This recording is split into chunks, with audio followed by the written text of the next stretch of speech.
Senhor Presidente, Dr. Carlos Costa, inicialmente, quando se define o CAP do CCA, esse valor que estava em cima da mesa era de 2.250 milhões de euros, se não estou equivocado, e depois só para os 3,89. Gostava de perceber um bocadinho como é que aconteceu essa evolução.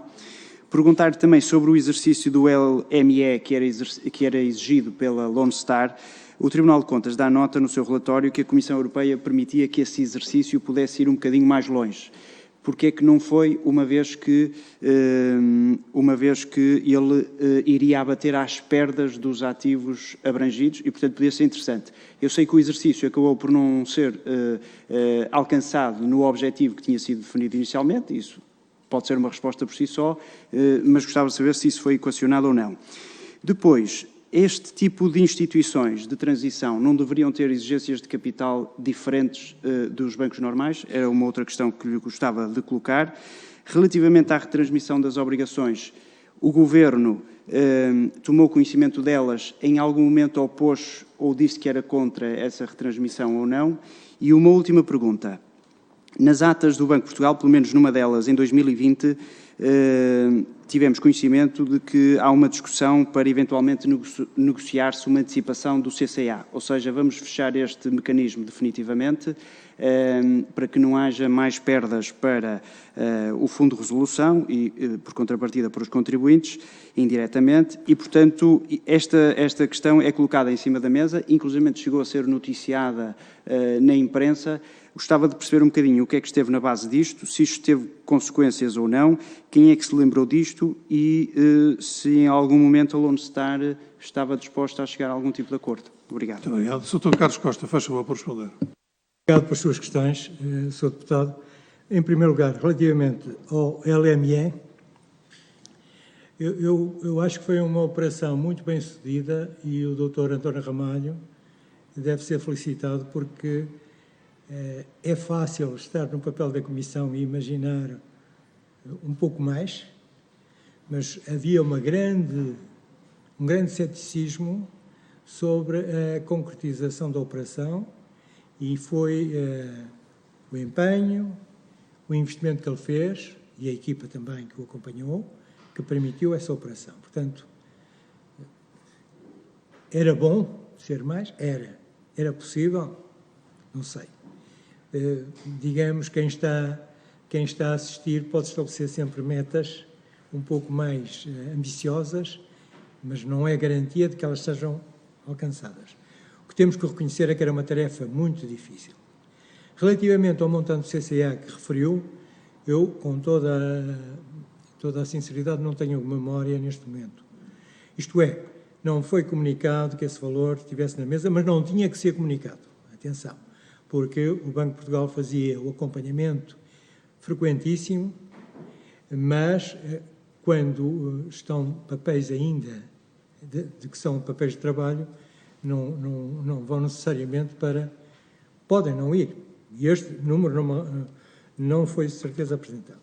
Relativamente aos bancos de transição, eu julgo que a evolução vai no sentido de ser uma figura cada vez menos frequente, porque eu não estou a ver a Autoridade de Resolução Europeia a querer suportar a querer fazer a via sacra que fez o Banco de Portugal enquanto Autoridade de Resolução Nacional.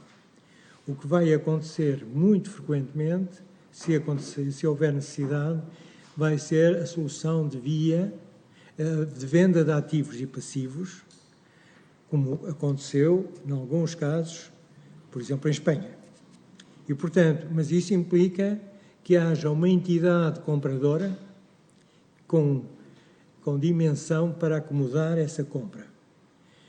No caso português, isso é uma solução que não se poderia pôr, ou melhor, poder-se imaginar, chegou-se a pensar se havia entidades interessadas, mas foi na fase em que se falava de uma recapitalização privada e não na fase pós-resolução, porque a fase pós-resolução criou uma grande incerteza sobre a qualidade do balanço. E, portanto, quem quer que fosse, recuou. No entanto, eu admito que no futuro a Autoridade de Resolução Europeia vá optar por uma das duas soluções: liquidação ou venda de ativos e passivos num contexto de resolução. O que significa depois que há alguém que vai ter que absorver as perdas e a questão que se coloca depois é de saber quais são as consequências em termos dos diferentes stakeholders, incluindo o stakeholder público. E eu gostaria de salientar o seguinte, isto em abono da verdade, que há uma tendência, está-se a registrar uma espécie de mudança de vento. Houve um período logo depois da grande crise financeira em que a lógica era: não pensem em dinheiro público. Desde há 5 anos, 4, 5 anos, começa a surgir uma ideia de que no limite, tem que haver uma rede de segurança de dinheiro público. Porque não podemos pensar que isto possa ser possível sem graves consequências de estabilidade financeira. E depois a outra linha, que essa é mais interessante, que é a de obrigar os bancos a terem capitais bail-inable, capitais para a absorção de perdas, para além dos capitais próprios, de forma a que qualquer resolução implique uma absorção das perdas e, portanto, o banco fica limpo no próprio ato de resolução. Esta é a via que está a ser seguida com os chamados MREL, com os capitais para a absorção de perdas, que acabam por ter uma dimensão quase equivalente ao valor dos capitais próprios.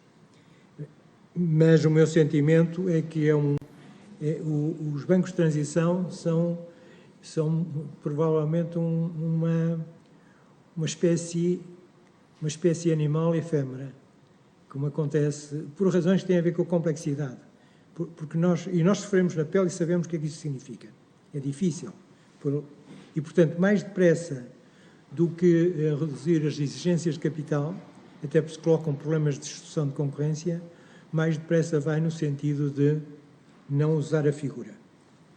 E então, se for a Autoridade Europeia, como um banco como o BES, visto na escala europeia, é um pequeno banco, visto que na escala portuguesa é um grande banco.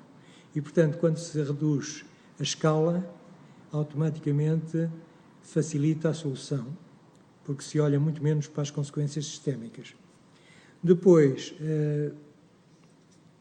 em determinado momento, houve quem equacionasse o reembolso antecipado do CCA. Um acordo. Isto é uma discussão que não tem lugar com o Banco de Portugal, tem lugar com o Fundo de Resolução, mas eu admito que a iniciativa possa ter vindo da parte da Lone Star. Mas digo isto com todas as reservas, como é natural. Relativamente à retransmissão, o Banco de Portugal informou, como é natural, porque é a Autoridade de Resolução, informou, mas também naturalmente não poderia estar a pedir outra atitude que não fosse tomar conhecimento.